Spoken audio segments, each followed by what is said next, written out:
I thought guys didn't cry.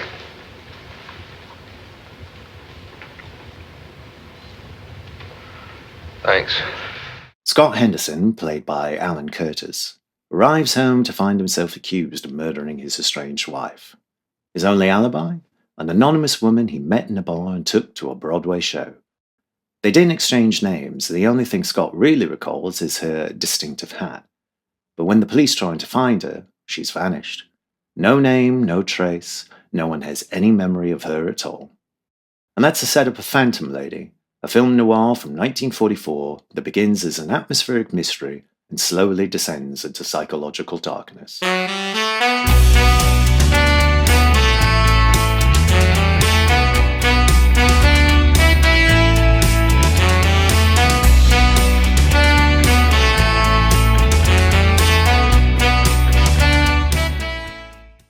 Hello, I'm Shane, and this is Take 55, a channel for short essays about cinema. These aren't reviews, they're focused observations, where I look to pick up on motifs and themes that sometimes slip through the cracks.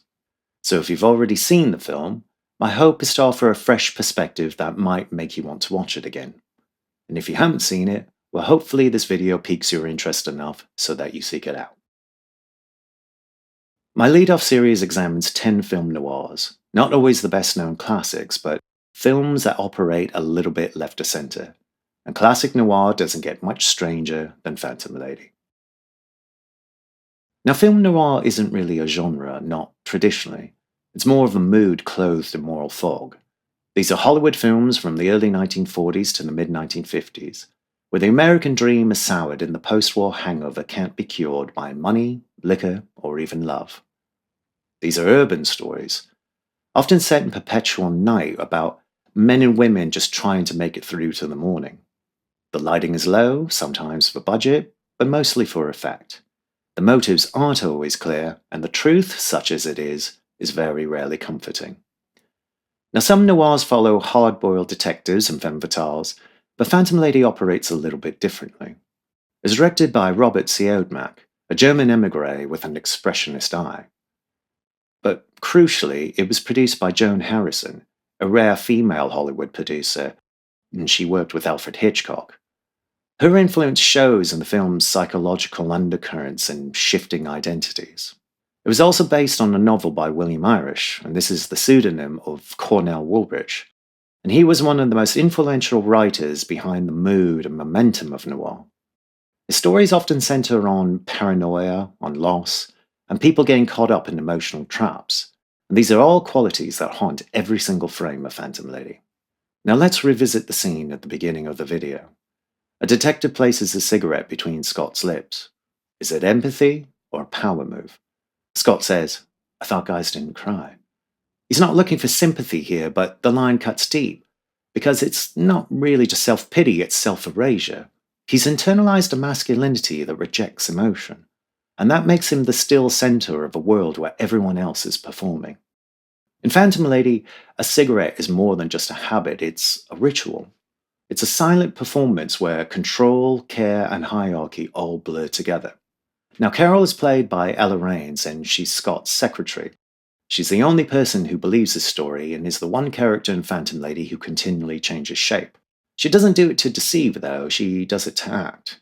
You see, she's secretly in love with Scott, and unlike him, she refuses to accept the bad hand that he's been dealt. So when he's arrested, she doesn't sit still, she starts her own investigation. So she changes clothes, she assumes new roles, and she tries to slip into places where she clearly doesn't belong. But Carol isn't a femme fatale or a chameleon. She isn't performing to manipulate. She performs out of loyalty, out of belief.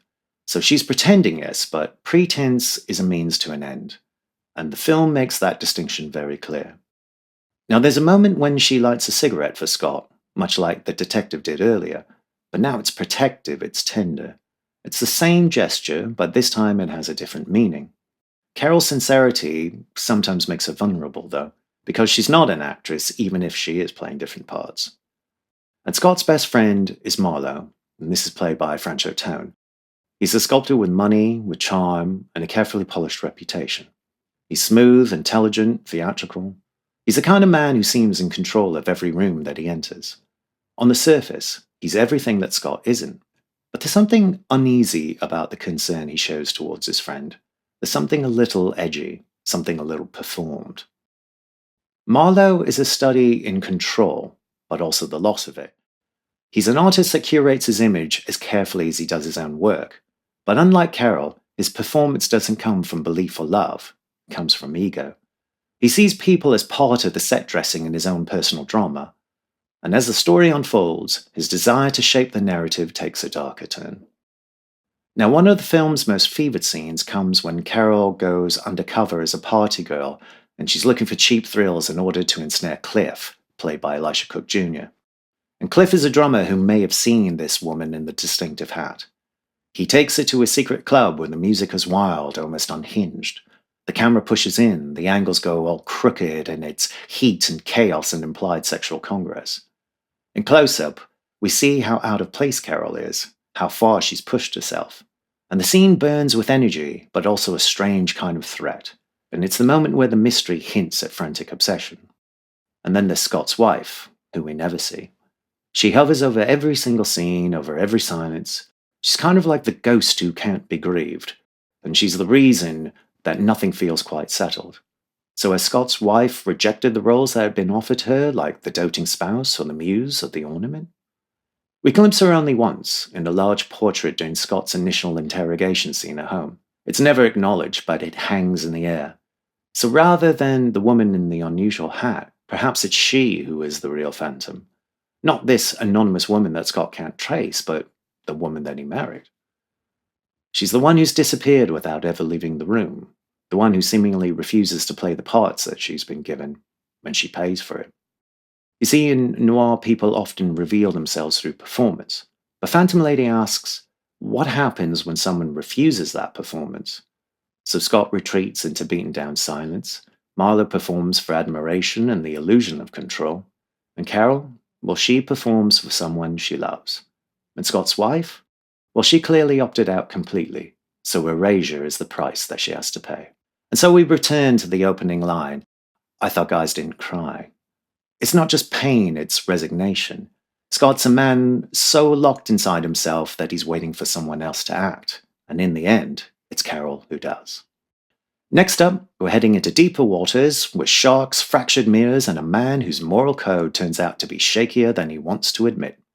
Tune in again for episode 2, The Lady from Shanghai, directed by Orson Welles. If you enjoyed this essay, please like the video, subscribe to the channel, and stick around for more shadows and murky motivations. This is Take 55, and that's a wrap. Thanks for watching.